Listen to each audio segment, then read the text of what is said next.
네, 계속해서 우리 하나님 그리고 다른 사람들과 올바르게 관계하는 것에 대해서 함께 나눠보고자 하는데요.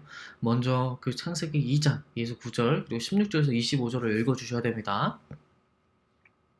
우리는 어떤 것으로 하나님 반영하는가? 바로 우리가 방금 읽었던 것처럼 다른 사람들과 올바르게 관계하는 것을 통해서요, 우리는 하나님을 반영합니다. 하나님은 그 인간을 제외한 다른 모든 것을 창조할 때요, 명령으로 자신의 능력을 나타냈어요. 그런데 인간을 지으실 때는요, 말로 하시는 게 아니고요, 직접 땅의 흙으로 사람을 지으시고요, 생기를 그 코에 불어넣으시니 사람이 생명이 되었다고 합니다. 하나님의 형상을 지녔다는 것은 하나님과 관계가 있다는 뜻이에요. 인간을 직접 만드셨다는 의미는요, 인간과의 관계를 의도하신 거예요. 그렇기에 능력뿐 아니라 친밀함으로 인간을 창조하신 것이죠.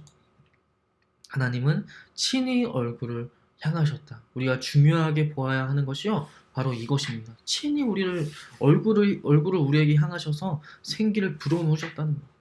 그러므로 우리가 하나님이 우리에게 하셨던 것처럼 우리도 하나님처럼 해야 됩니다. 매일 하나님의 말씀을 읽고 기도하며 하나님과 동행할 때 하나님이 누구시며 어떤 모습인지를 세상에서 가장 잘 보여줄 수 있습니다. 그리고 우리의 죄를 하나님 앞에 자백해야 해요. 이것 또한 하나님과 우리가 어떤 관계인지 세상에 보여주는 것입니다. 하나님과의 관계가 내 삶의 최우선이십니까? 아니면 어떤 것들이 있으세요? 한번 잠시 영상을 멈추시고요, 이곳에 대해서 한번 돌아보시기 바랍니다. 그리고 댓글로 혹은 카톡으로 남겨주시면 되겠어요. 사람이 하나님의 형상을 지녔다는 것, 이것은요, 하나님과 인간과의 관계로 국한되지 않습니다. 하나님은요, 사람을 남자와 여자로 창조하셨습니다. 성부, 성자, 성령의 교제 가운데 존재하시는 하나님은요, 인간도 서로 교제하고 살도록 창조했습니다. 그래서 창세기 2장 16절에서 25절을 읽어주셨으면 좋겠는데, 우리가 좀 진도를 나가기 전에 이 추가 포인트에 대해서 함께 나눠보고자 합니다. 우리는 이 창세기 2장에서 이 다음과 같은 강조점을 발견할 수가 있습니다. 이게 제 생각을 말하는 것이 아니고요, 성경에서 말하는 부분입니다. 바로 남자가 여자보다 앞서 있다는 점입니다. 고린도전서 11장에 보면요, 남자가 여자에게서 난 것이 아니고 여자가 남자에게서 났으며 또 남자가 여자를 위하여 지음받지 아니하고 여자가 남자를 위하여 지음받은 것이니. 그리고 디모데전서에도요, 이는 아담이 먼저 지음을 받고 하와가 그 후며라고 이야기하고 있습니다. 그리고 두 번째, 남성과 여성이 상호 보완적인 참된 동반자 관계라는 거예요. 하와가 아담의 몸 일부에서 만들어졌지만 이 남자가 여자보다 정말 앞서 있고, 그러나 여자가 그렇다고 좀 낮은 관계인가? 그렇지 않다는 거예요. 참된 동반자 관계라는 거예요. 남자가 피조물들의 속성을 파악할 때요, 어느 곳에도 그 돈눈배피를 찾을 수 없었다는 사실로 설명됩니다. 이게 무슨 말이냐면요, 이 관계가 하와가 아담의 몸 일부로 만들어졌지만요, 이 완전히 새로운 존재이고요. 아담이 23절을 보면 이렇게 말합니다. 이는 내 뼈 중에 뼈요, 살 중에 살이라 말한 것처럼요, 즐겁게 말하면서 자신을 반영하는 칭호를 여자에게 붙여줌으로써 기뻐하는 것이 그렇습니다. 그러므로 남자와 그 남자 간의 사랑, 여자와 여자 간의 사랑, 그리고 이 동물 간의 사랑, 이것은요, 하나님이 창조하신 창조 섭리에 어긋납니다. 그러나 이것뿐만 아니라 인간들은요, 하나님의 창조 섭리를 어긋나게 하는 것들이 너무도 많아요. 하나님이 보시기에 어떻겠습니까? 우리의 죄는 어떤 것이 더 지독한 것이고, 우리의 기준으로 그런 게 아니에요. 이건 사람의 기준이고요. 하나님 보시기에 하나님이 싫어하는 말과 생각과 행동, 그거 다 죄예요. 우리는 그 모든 죄에 대해서 깊이 고민해야 되고요, 알고 있어야 하고요, 죄를 죄인 줄 알고 있어야 되고요, 그것을 주님으로 말미암아 승리해달라고 주께 구하는 것이죠.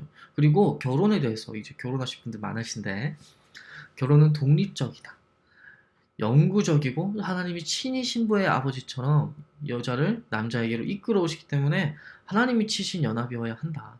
이게 창세기 2장 24절에 이러므로 남자가 부모를 떠나 아내와 합하여 둘이 한 몸을 이룬다. 이게 영구적이다, 연합하라는 거예요.